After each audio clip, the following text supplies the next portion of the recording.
السلام علیکم، welcome to my channel novel lab voice. تمام ویڈیو اپڈیٹس کے لیے میرے چینل NLV کو سبسکرائب کر کے بیل نوٹیفیکیشن کو آن کر دیں۔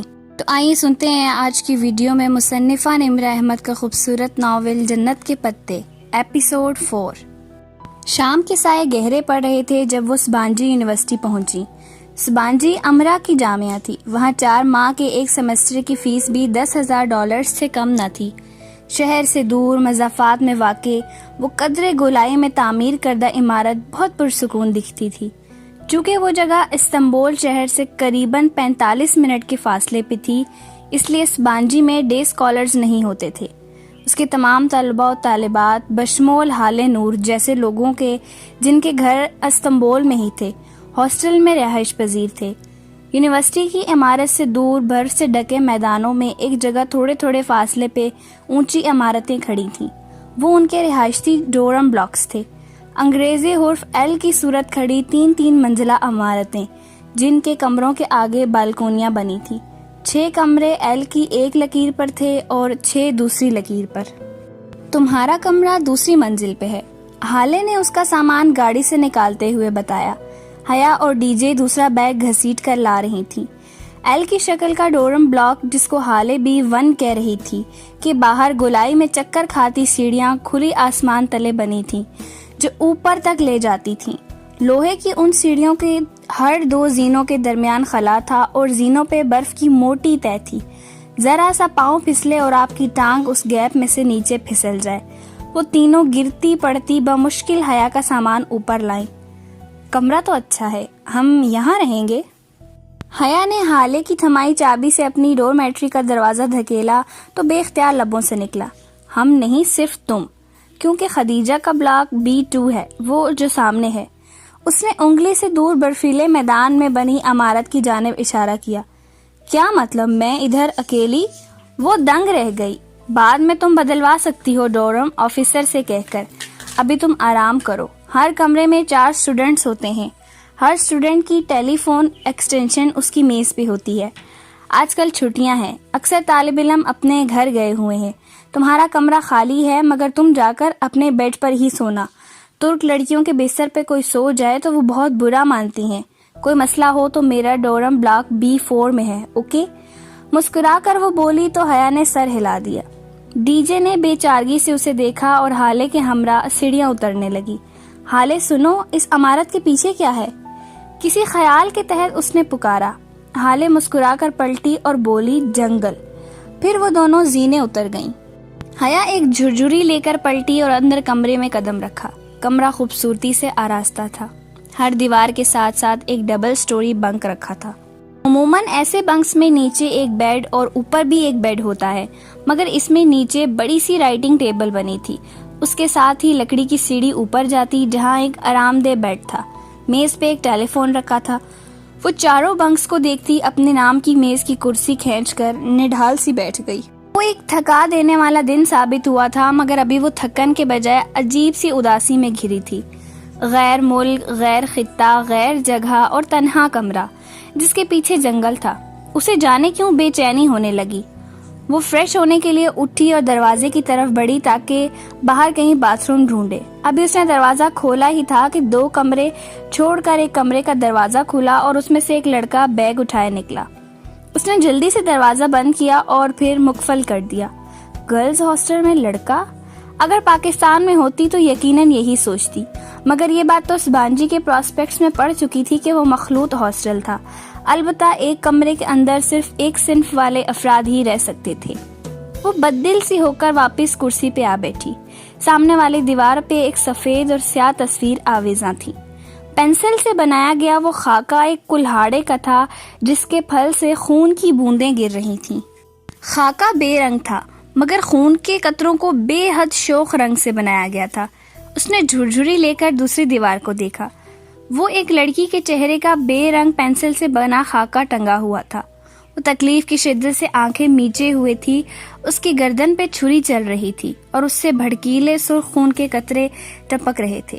وہ مضطرب سی اٹھ کھڑی ہوئی۔ ان تصاویر والی دیوار کے ساتھ لگے بینک کی میز پہ بہت سے چاقو اور چھریاں قطار میں رکھے تھے۔ ہر سائز، ہر قسم اور ہر دھار کا چاقو جن کے لوہے کے پھل مدھم روشنی میں بھی چمک رہے تھے۔ وہ ایک دم بہت خوفزدہ ہو کر باہر لپکی۔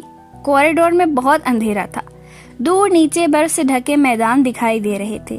وہ تیزی سے سیڑھیوں کی جانب بڑھی۔ جیسے ہی اس نے پہلے زینے پہ قدم رکھا، اوپر چھت پہ لگا بلب ایک دم جل اٹھا۔ وہ ٹھٹک کر رکی اور گردن گھمائی۔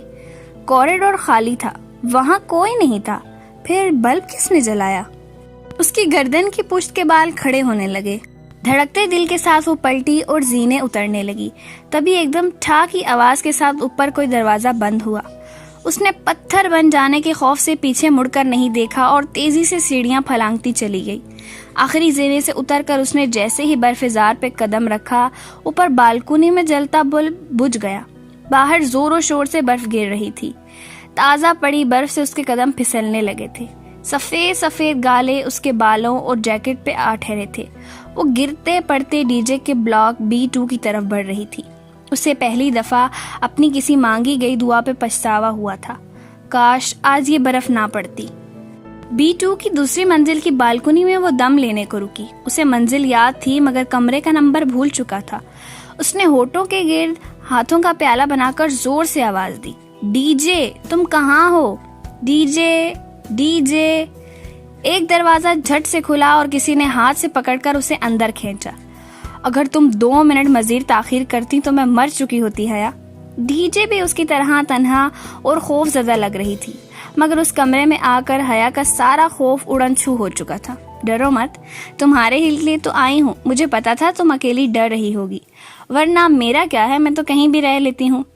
وہ لاپرواہی سے شانے اچکا کر بولی، پھر بے اختیار جمائی روکی۔ خوف ختم ہوا تو نیند طاری ہونے لگی۔ مگر ڈی جے، میں سوؤں گی کدھر؟ ان 3 خالی بیڈز پہ کانٹے بچھے ہوئے ہیں کیا؟ مگر حالے نے کہا تھا کہ ترک لڑکیاں۔ فی الحال یہاں نہ حالے ہے نہ ہی ترک لڑکیاں، مگر اللہ تو دیکھ رہا ہے۔ غیر ملک میں اس کا سویا ہوا خوف خدا جاگ اٹھا تھا، اور مجھے امید ہے کہ اللہ تعالیٰ حالے کو پتہ نہیں لگنے دے گا۔ اب بستر میں گھسو اور سو جاؤ۔ خدا جانے مجھے کس پاگل کتے نے کاٹا تھا جو ترکی آ گئی۔ آگے جھیل، پیچھے جنگل، اتنی وحشت۔ ڈی جے کمبل میں لیٹے بڑبڑائے جا رہی تھی۔ نیند سے تو وہ بھی بے حال ہونے لگی تھی، سو ڈی جے کے قریبی بینک کی طرف سیڑھیاں پھلانگ کر اوپر کمبل میں لیٹ گئی۔ حیا، وہ کچی نیند میں تھی جب ڈی جے نے اسے پکارا۔ اس کی پلکیں اتنی بوجھل تھیں کہ انہیں کھول نہیں پا رہی تھی۔ سامنے والے کمرے میں بڑے ہینڈسم لڑکے رہتے ہیں، میں نے انہیں کمرے میں جاتے دیکھا ہے۔ اچھا، اس کا ذہن غنودگی میں ڈوب رہا تھا۔ اور سنو، وہ پلاؤ اتنا برا بھی نہیں تھا، ہمیں صرف سفر کی تھکاوٹ کے باعث برا لگا۔ اور سنو، مگر ڈی جے کی بات مکمل ہونے سے قبل ہی وہ سو چکی تھی۔ دروازے پہ مدھم سی دستک ہوئی تو وہ سرعت سے کرسی سے اٹھی، ایک نظر سوتی ڈی جے پہ ڈالی، دوسری اپنے زیر استعمال بنک پہ جو دوبارہ سے بنا سلوٹ اور شکن کے بنایا جا چکا تھا اور جس پہ ترک لڑکیوں کے اعتماد کے خون کیے جانے کی کوئی نشانی باقی نہ تھی، اور دروازہ کھول دیا۔ السلام علیکم ایکسچینج اسٹوڈنٹس۔ حالے نور حشاش بحشاش سی مسکراتی کھڑی تھی۔ وہ یوں تھی گویا دھلی ہوئی چاندنی، سیاہ سکارف چہرے کے گرد لپیٹے، ہلکی سبز لمبی جیکٹ تلے سفید جینز پہنے، شانے پہ بیگ اور ہاتھوں میں چابیوں کا گچھا پکڑے وہ پوری تیاری کے ساتھ آئی تھی۔ وعلیکم السلام، آؤ حالے۔ میں تمہارے ڈورم میں گئی تھی مگر تم ادھر نہیں تھی، میں نے اندازہ کیا کہ تم یہیں ہوگی۔ حالے نے اپنا بیگ میز پہ رکھا اور کرسی کھینچ کر نفاست سے بیٹھی۔ ہاں، میں الحز صبح ہی ادھر آ گئی تھی، ڈی جے کی یاد آ رہی تھی۔ خدیجہ سو رہی ہے؟ حالے نے گردن اونچی کر کے اوپر دیکھا جہاں ڈی جے 2 موٹے کمبل گٹھری کی صورت خود پہ ڈالے سو رہی تھی۔ ہاں، اور شاید دیر تک سوتی رہے۔ او، میں نے سوچا تھا کہ تمہارے فون رجسٹرڈ کروانے چلے آج۔ ترکی میں غیر ملکی فون پہ ترک سم کارڈ 1 ہفتے کے بعد بلاک ہو جاتا ہے۔ ہاں بالکل، تم لوگ جاؤ اور میرا فون بھی لے جاؤ، میں ابھی 2 گھنٹے مزید سوؤں گی۔ کمبلوں کے اندر سے آواز آئی تو حالے مسکرا دی۔ مسکراتے ہوئے اس کی چمکتی سرمئی آنکھیں چھوٹی ہو جاتی تھیں۔ چلو حیا، ہم دونوں چلتے ہیں۔ وہ دونوں ساتھ ساتھ کھڑی ہو گئی تھیں۔ حیا صبح اپنے کمرے میں جا کر فریش ہو آئی تھی۔ ابھی وہ سیاہ چوڑی دار پاجامے اور ٹخنوں تک آتی سیاہ لمبی قمیض میں ملبوس تھی۔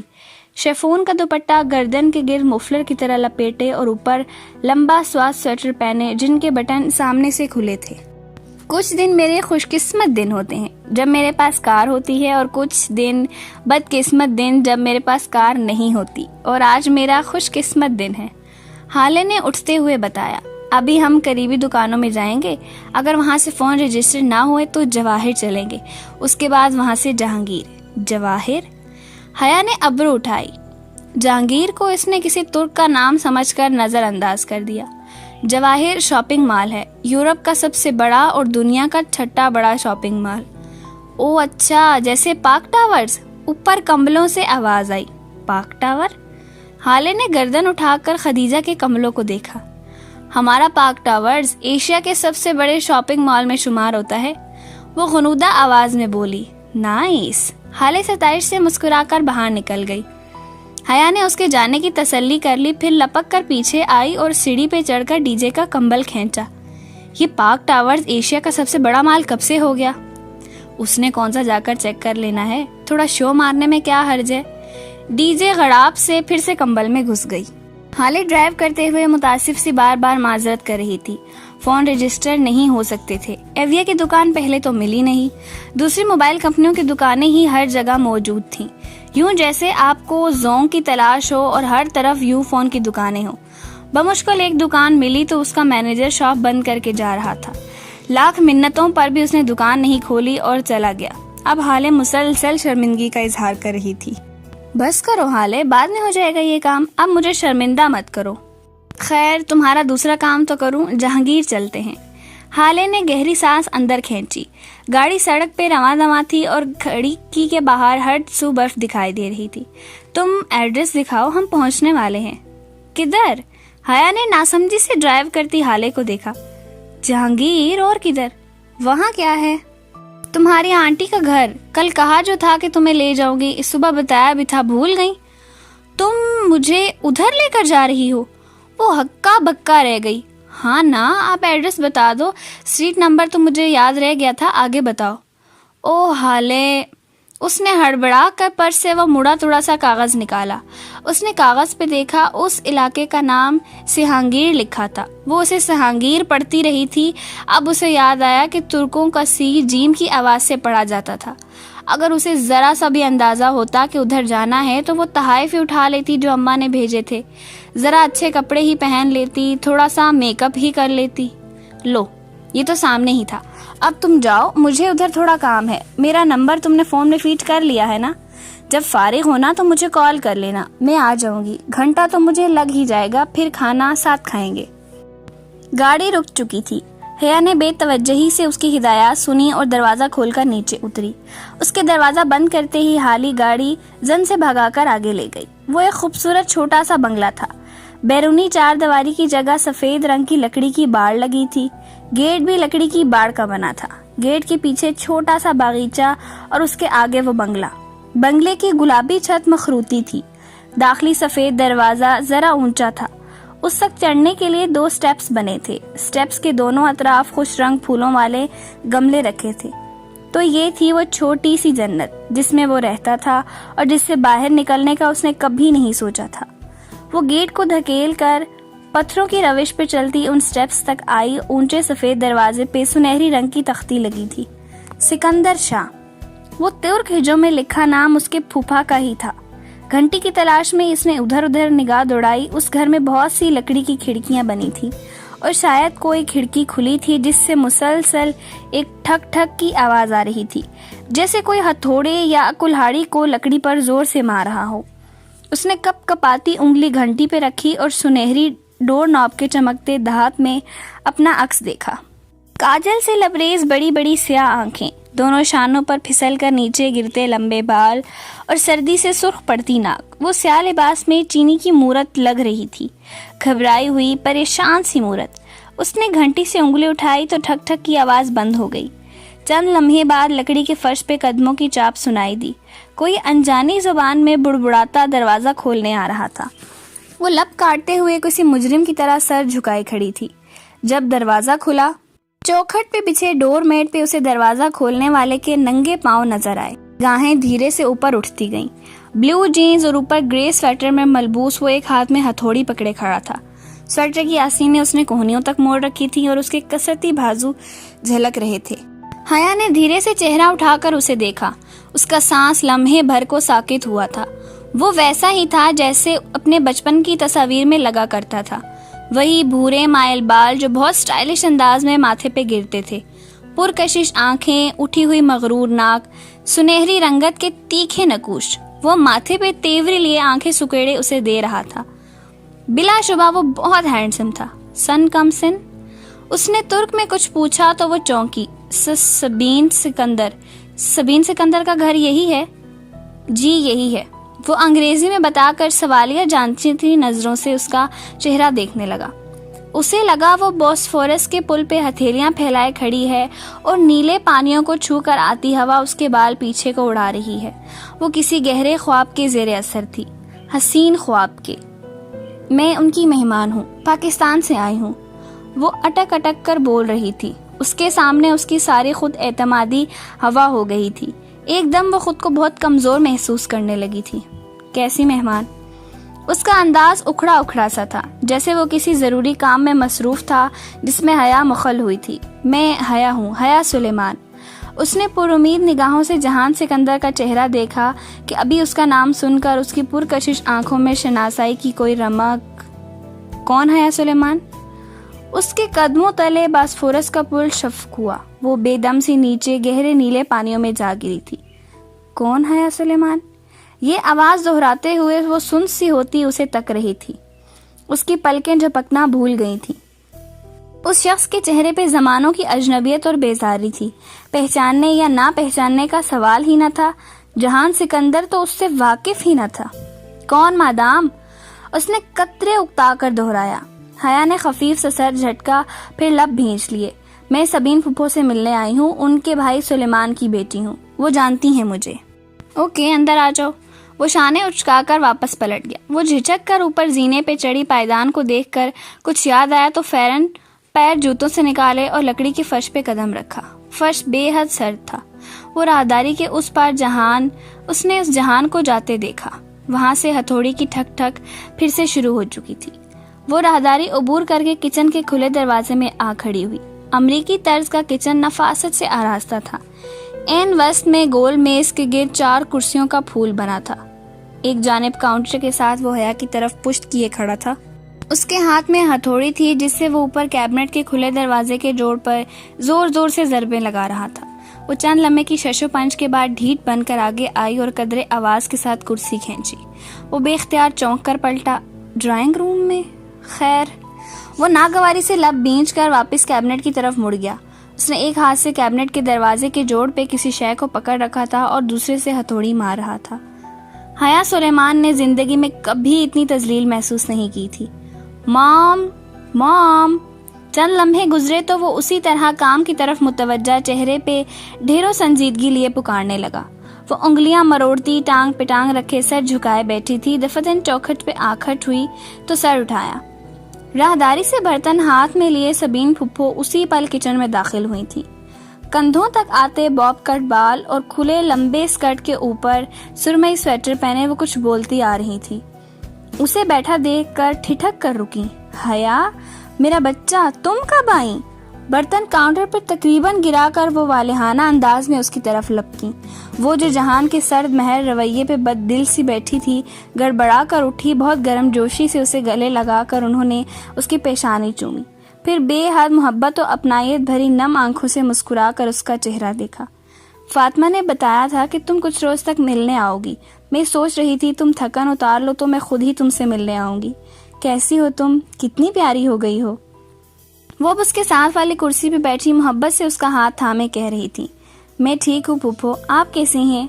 वो बदिक्कत मुस्कुराती उन्हीं की तरह अंग्रेजी में गुफ्तगू कर रही थी। तुम कितनी बड़ी हो गई हो, आंखें तो बिल्कुल सुलेमान भाई जैसी हैं। लोग कहते हैं मेरी आंखें मेरी अम्मा से मिलती हैं फूफो। वो हल्का सा जता गई। भाई, मुझे तो तुम मेरे भाई का ही अक्स लगती हो। और सब कैसे हैं? वो एक एक का हाल पूछे गई। वो सबकी खैरियत बताकर कहने लगी, आप दावर भाई की शादी में नहीं आई? दावर भी कितना बड़ा हो गया माशाल्लाह, शादी भी हो गई। कैसी रही शादी? मैंने वीडियो देखी थी तुम्हारी। उसने चौंक कर उन्हें देखा। कौन सी वीडियो? उसका सांस रुकने लगा। एकदम ही कमरे में बहुत घुटन हो गई थी। वो जो दावर के वलीमा पे स्टेज पे बनाई गई थी। तुमने रेड फ्रॉक पहन रखी थी। मैंने रोहिल के फेसबुक पे देखी थी। रोहिल से कांटेक्ट है आपका? उसकी सांस रुकी, एक खुशगवार हैरत के साथ बहाल हुई। और आप फेसबुक यूज करती हैं? वो उन दोनों की जाने पुश्त किए कैबिनेट के दरवाजे पे उसी तरह ज़रबे लगा रहा था। हाँ, बस रोहिल की एल्बम्स देखने के लिए करती हूँ। तुम इस्तेमाल करती हो फेसबुक? नहीं, पहले करती थी, फिर छोड़ दिया।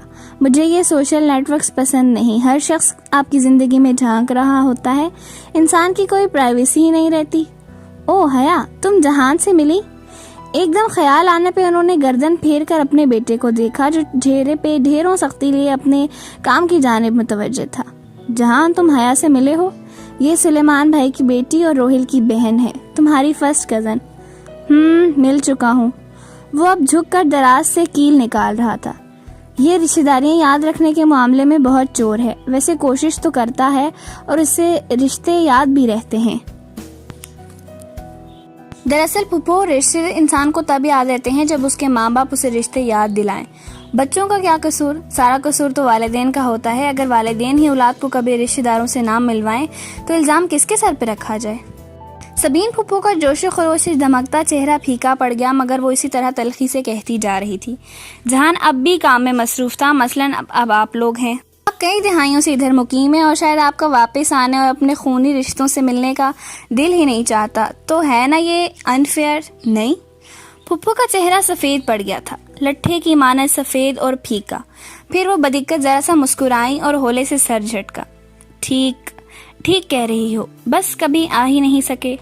अब वो मुतमईन थी। अपने लहजे पे उसे कतई अफसोस नहीं था। ये उन लोगों की बेरुखी थी जिसके बायस उनका ताल्लुक सवालिया निशान बनकर रह गया था। वो ज़मीन और आसमान के दरमियान मुअल्लिक थी। किसी के मनकुआ होकर भी खानदान के लड़के उससे उम्मीदें लगाने लगे थे। इस कड़वी दवाई का ज़रा सा जायका ये जिम्मेदारियां इनको भी तो चखें, जिन्हें अपने बेटे को ये बताना याद रहा था कि उसकी कज़न है और बस। दफादन उसकी निगाह फ्रिज के ऊपर रखे फोटो फ्रेम पे पड़ी। उसमें एक खुश शक्ल दरमियानी उम्र के साहब मुस्कुरा रहे थे। सर पे आर्मी कैप और खाकी वर्दी के कंधों पे सजे तमगे और फूल सितारे। ये फूफा हैं? वो गर्दन उठाकर हैरत से तस्वीर देखने लगी। सबीन फूफो ने उसकी निगाहों के ताक़ुब में देखा और धीरे से सर हिला दिया। इंसान को रिश्ते तब याद रहते हैं जब उसके माँ बाप उसको रिश्ते याद दिलाएं। वो पलटे बिना खासा जताकर बोला तो हया चौंकी। वो तो उसे उतना ला ताल्लुक समझ रही थी। उसका ख्याल था जहान ने उसकी तल्ख बातों पे ध्यान नहीं दिया, मगर नहीं, वो बज़ाहिर नज़रअंदाज किए सब सुन रहा था। वो ज़रा मोहतात होकर सीधी होकर बैठ गई। मेरा मतलब है फूफा आर्मी में थे? पाकिस्तान आर्मी में? नहीं। जहान हथौड़ी स्लेब पे रखकर आगे बढ़ा और फ्रिज पे रखा फ्रेम हाथ से गिरा दिया। तस्वीर वाली तरफ फ्रेम की छत पर सजदा रेज हो गई। हया, तुमने खाना तो नहीं खाया ना? मैं बस लगा रही हूँ। फुप्पो अब संभल कर दोबारा से हशाश बशाश सी हो गई थी। हया जवाब दिए बिना तहय्युर से फ्रिज के ऊपर औंधे मुंह गिरे फ्रेम को देखे गई। उसके एक सवाल के जवाब में जिस बदमिजाजी से जहान ने फ्रेम गिराया था वो अभी तक उस पे गम थी। मम्मी, आपका कैबिनेट तैयार है। वो अब कैबिनेट का दरवाज़ा खोलकर चेक कर रहा था। थैंक यू जहान, और बाथरूम का नल भी। फुप्पो ने गोल मेज पे पिलाव का बला सा प्याला रखते हुए याद दिलाया। आए हाय, फिर वही बदमज़ा पिलाओ। वो खफीफ सा सर झटक कर रह गई। रहने दे फुप्पो, मैं कोई अगर मगर नहीं। मैं तुम्हारे लिए कुछ खास नहीं बना सकी, इसलिए अब इनकार करके मुझे शर्मिंदा मत करना। जहान अब दराज से एक डब्बा निकालकर अंदर रखी चीज़ें उलट पलट कर रहा था। दफतन डोर बेल बजी। जहान ने रुक कर राहदारी की समत देखा, फिर डब्बा वहीं छोड़कर बाहर निकल आया। शुरू करो हया।